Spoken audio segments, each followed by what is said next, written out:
Perusahaan baik yang mampu bertransformasi menjadi perusahaan hebat adalah seekor landak. Dan perusahaan baik yang gagal bertransformasi diibaratkan sebagai seekor rubah.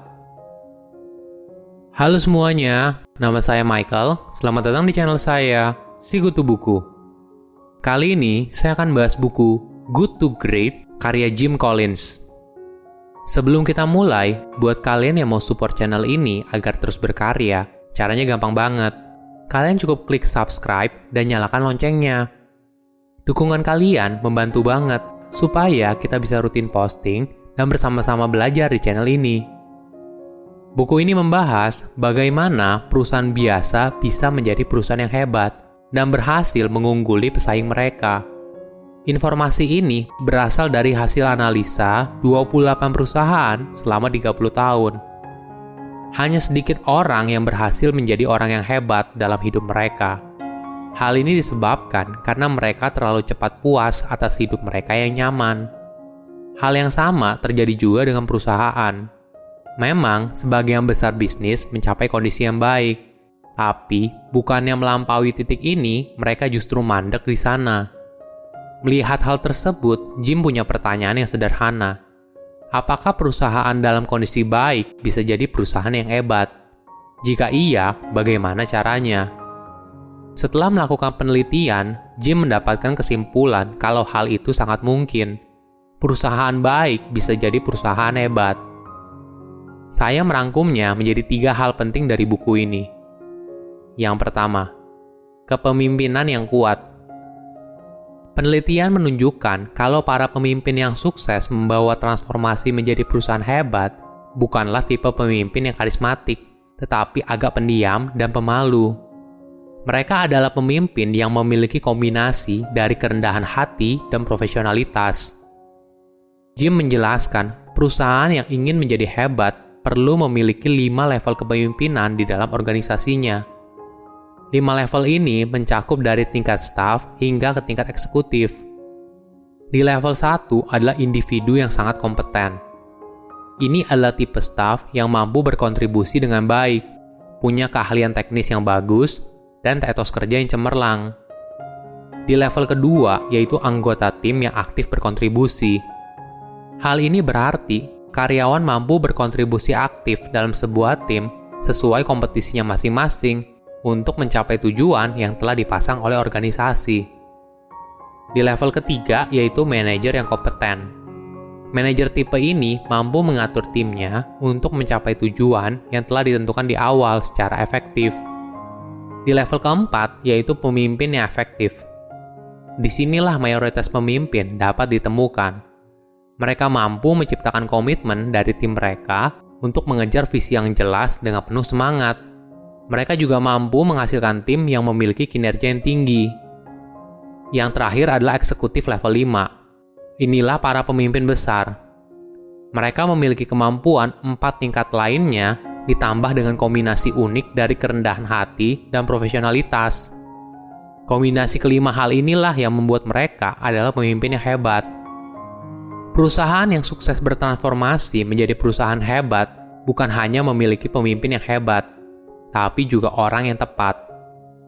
Daripada memiliki visi kemudian membuat orang bekerja ke arah visi tersebut, pastikan tim yang kamu punya mampu melengkapi satu sama lain dan merefleksikan nilai-nilai perusahaan. Jadi, bagaimana cara menemukan orang hebat itu? Jim memberikan beberapa tips dalam merekrut karyawan. Pertama, utamakan karakter yang baik daripada keahlian teknis dan tingkat edukasi saat merekrut. Hal ini karena kamu bisa mengajarkan karyawan baru soal keahlian teknis, tapi kamu tidak bisa mengajarkan orang soal karakter. Kedua, jika kamu punya keraguan, jangan merekrut orang tersebut. Ikuti instingmu.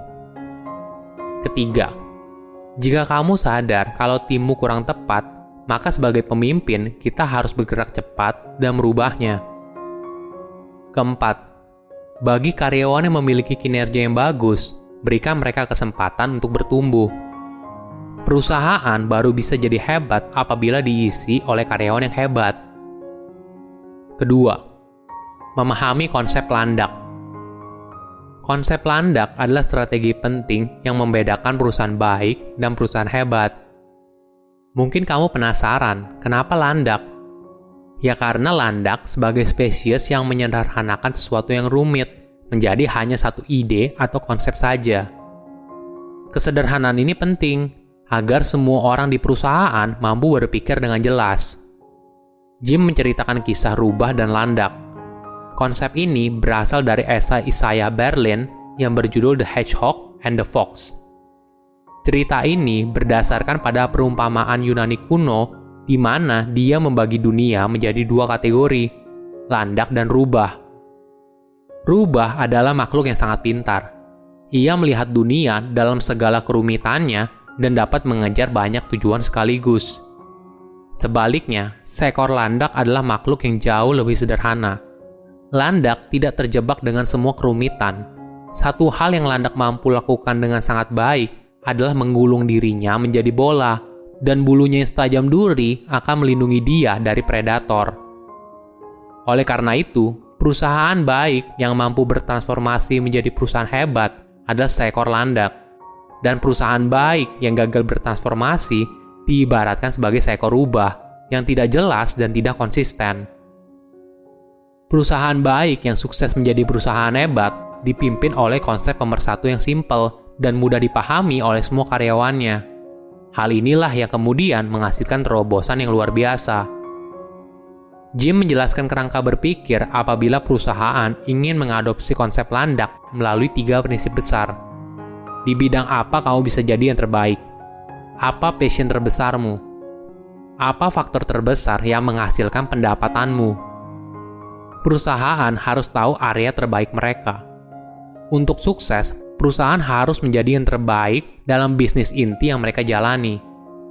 Hanya karena perusahaan itu telah menjalani bisnis tersebut dalam waktu yang lama, bukan berarti perusahaan itu bisa jadi yang terbaik di bidangnya. Oleh karena itu, perlu melakukan evaluasi dan fokus pada bidang di mana kita bisa jadi yang terbaik. Kedua adalah soal passion. Perusahaan hebat tidak memilih sebuah ide dan mendorong karyawannya untuk bersemangat menjalaninya. Melainkan, dari awal mereka mengejar apa yang menjadi passion mereka. Yang terakhir adalah soal faktor terbesar yang mendorong pendapatanmu. Hal ini penting agar kita bisa mengambil keputusan yang tepat, sesuai dengan dampaknya yang besar dalam sisi keuangan perusahaan. Konsep landak merupakan titik temu dari ketiga hal tersebut. Menjadi yang terbaik di bidangnya, passion yang tinggi, dan fokus pada faktor pendorong pendapatan terbesar. Ketiga, lingkungan yang aman untuk berpendapat. Perusahaan bisa sukses bertransformasi apabila mampu membuat serangkaian keputusan yang baik. Tentu saja, keputusan ini biasanya berasal dari fakta lapangan yang perlu ditingkatkan. Tapi, tidak semua fakta terdengar menyenangkan. Itulah sebabnya karyawan ragu untuk berani bersuara soal hal apa saja yang harus ditingkatkan di dalam perusahaan. Agar bisa sukses untuk menjadi perusahaan hebat, seorang pemimpin harus mampu menciptakan lingkungan yang aman bagi karyawan mereka, supaya karyawannya bisa mengutarakan pendapatnya. Pemimpin harus berani menerima bagian dari perusahaan yang kurang baik, dan mengakui apabila ada hal yang perlu ditingkatkan. Hal ini tentu saja membutuhkan kerendahan hati dari seorang pemimpin untuk membuat perusahaan bisa tumbuh. Jim memberikan tips bagaimana seorang pemimpin bisa menciptakan lingkungan tersebut. Yang pertama, gunakan pertanyaan, bukan pernyataan. Kamu bisa menggali isu yang sebenarnya melalui serangkaian pertanyaan, hingga kamu memiliki gambaran yang jelas soal bagian mana yang perlu ditingkatkan. Kedua, gunakan dialog, bukan paksaan. Jika diskusi mulai memanas, itu tidak apa-apa. Yang penting harus disikapi dengan dewasa dan kepala dingin. Diskusi yang mulai memanas bisa berujung pada kesimpulan yang berguna, daripada hanya berpura-pura menerima masukan hanya demi menjaga hubungan. Keempat adalah jangan menyalahkan. Untuk menciptakan lingkungan yang aman, kita harus bisa menganalisa sebuah masalah tanpa punya niat untuk menyalahkan. Anggaplah semua ini adalah bagian dari pelajaran dan fokus untuk membangun sistem yang kuat, untuk menghindari masalah yang sama di masa depan. Perusahaan yang sukses bertransformasi menjadi perusahaan hebat menjalani waktu yang panjang. Didukung dengan kepemimpinan yang kuat dan visi yang jelas, sebuah perusahaan berada pada jalur yang benar untuk bertransformasi menjadi perusahaan yang hebat. Silahkan komen di kolom komentar pelajaran apa yang kalian dapat ketika baca buku ini.